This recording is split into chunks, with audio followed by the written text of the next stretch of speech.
Hello, Catherine Bruton here, author of Following Frankenstein, a spine-tingling, blood-curdling, thrilling and chilling adventure which I hope you'll find electrifying. Ranging from the icy Arctic tundra to a sinister circus in New York via the Underground Railroad, the London docks and across the Great Plains of America, this sequel to Mary Shelley's famous monstrous tale is a whirlwind adventure which explores how we treat those who are different and the power of inclusion and kindness. Maggie's father has dedicated his life to a single pursuit, hunting down the monster created by Victor Frankenstein. It's cost Maggie and her family everything, and now her dad is staking all they have on one last voyage to the Arctic, with Maggie secretly in tow. But there they make a shocking discovery. Frankenstein's monster has a child. Just like Another Twist in the Tale, which explores the adventures of Oliver Twist's long-lost twin sister. Following Frankenstein it's a spin-off story. It's a sequel to a famous tale with a modern twist. So, why did I choose to follow in the steps of Frankenstein? Well, I will never forget the first time I heard the tale of Frankenstein's monster. It was 1982 and I was 9 years old. I wore a cerise rah-rah skirt and maroon leg warmers and big princess die collars. And every day at story time, my wonderful primary school teacher held our class spellbound, reading the story of the man who created the monster. Now, when most people think of Frankenstein, they think of a hideous green creature with a bolted neck, grunting and groaning, dangerous and disfigured. But what I remember most are the images of the friendless creature wandering through the frozen Arctic wastes, which my teacher conjured up in my imagination at story time. Because she helped our whole Year 5 class see that Frankenstein is not just an incredible adventure. Did you know this is the first ever sci-fi tale?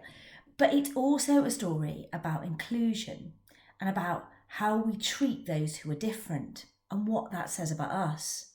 Through the tale of this lonely monster longing for human contact, my teacher asked us to think about how painful it is to be excluded and how powerful acts of kindness can be. And so I think it was a story that taught a bunch of 1980s 9-year-olds to stand up for other people, to not judge on appearance, and to see that beauty is only skin deep. So in Following Frankenstein, I tried to follow in Mary Shelley's footsteps. I tried to write a tale about what it means to look different, to feel different to everyone around you, and to overcome that through the power of friendship, but also through the power of your own difference. Kater and Maggie encounter lots of people who are different in this story, people who are excluded and discriminated against on the basis of race and disability, culture, gender, appearance, skin colour. Nowadays, we might no longer have circuses like Florenzo's Emporium of Curiosities, but the fight for equality is not yet won. And I'm a teacher, and actually I really stand in awe of this generation's ability to champion diversity, to own and celebrate their own uniqueness and that of others.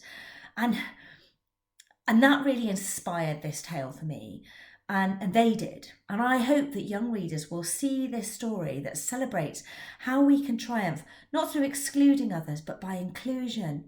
And not by always trying to fit in, but through being authentically ourselves. Because being different can be beautiful and brave, brilliant, loving and lovable. Of course, it's also a grand adventure. It's a race across America with baddies in hot pursuit. And it was inspired not just by Mary Shelley's famous Gothic tale, but by a mishmash of many of the stories that I love. From E.T. and Stranger Things, Hamilton and the Greatest Showman, to Moby Dick and Huckleberry Finn and Uncle Tom's Cabin. I have woven in some of my favourite places and faces, and I've journeyed across the world in my imagination to all the places that I really was longing to go to when I was writing in lockdown. From the New York Bowery to the Arctic tundra, from Shadwell Basin to the forests of Minnesota and the Great Plains of America. It's a little bit like the monster itself. This story is stitched together out of fragments of other tales and brought to life with a little bit of electricity of my own. And I hope that the 17-year-old Mary Shelley, who first created Frankenstein, would approve of my monstrous sequel. Did you know that she first told her tale on a rainy afternoon in 1816? She was staying with a group of friends by Lake Geneva, and they passed the time on the rainy day with a competition to tell the best ghost stories. I really hope that she won.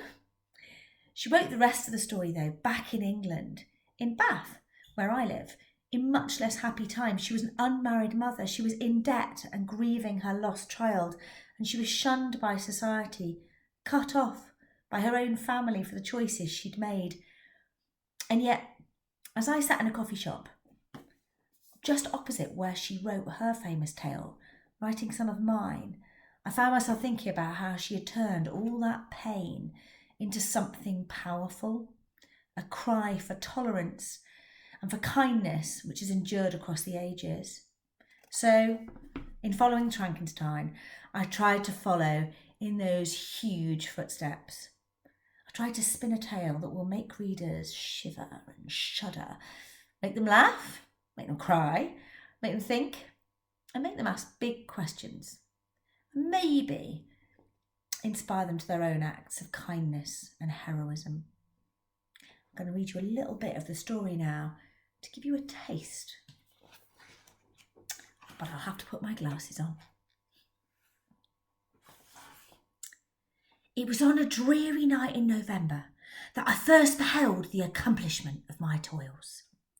The rain pattered dismally down the window panes, and my candle was nearly burned out. I paused and glanced round the eager faces looking up at me.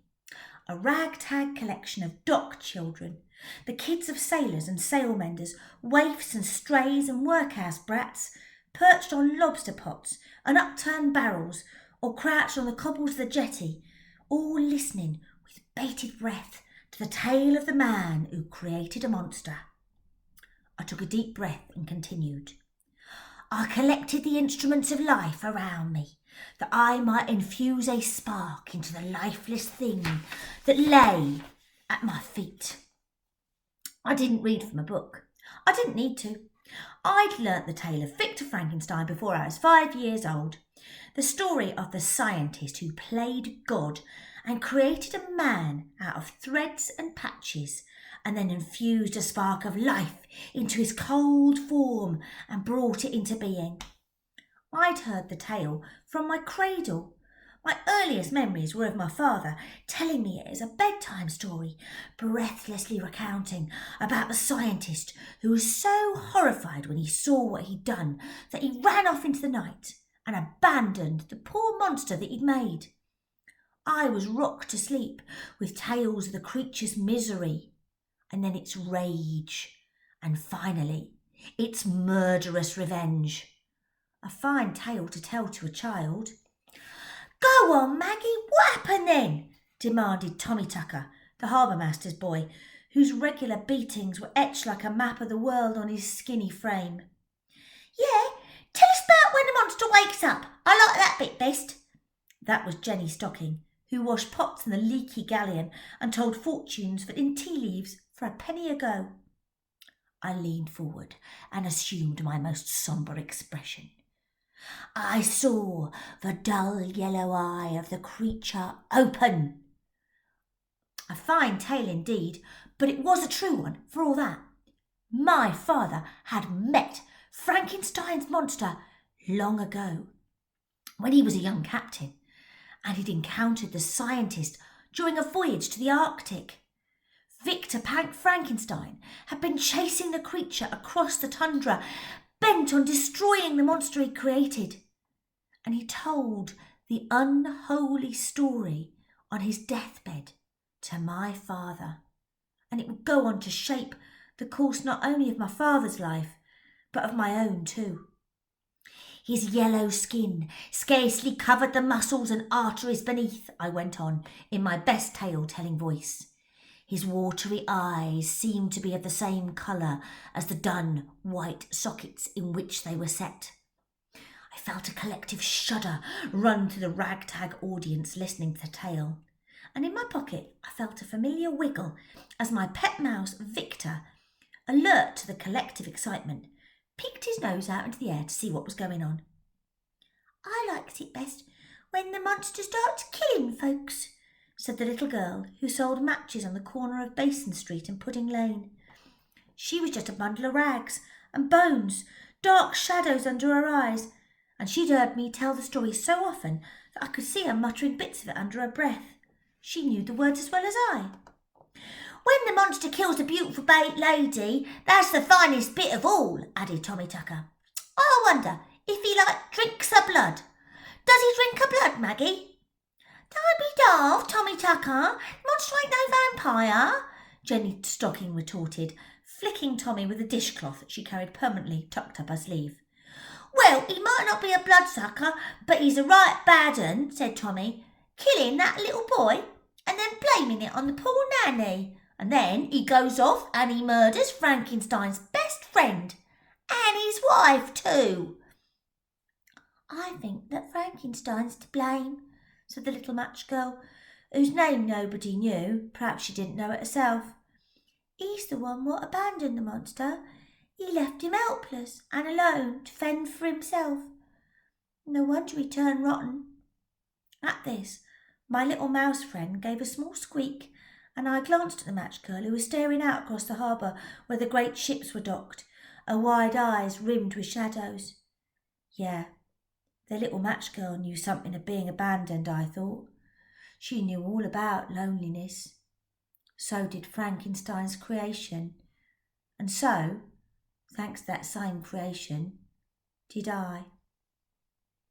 If you want to find out more about what happens to Maggie, you have to read on.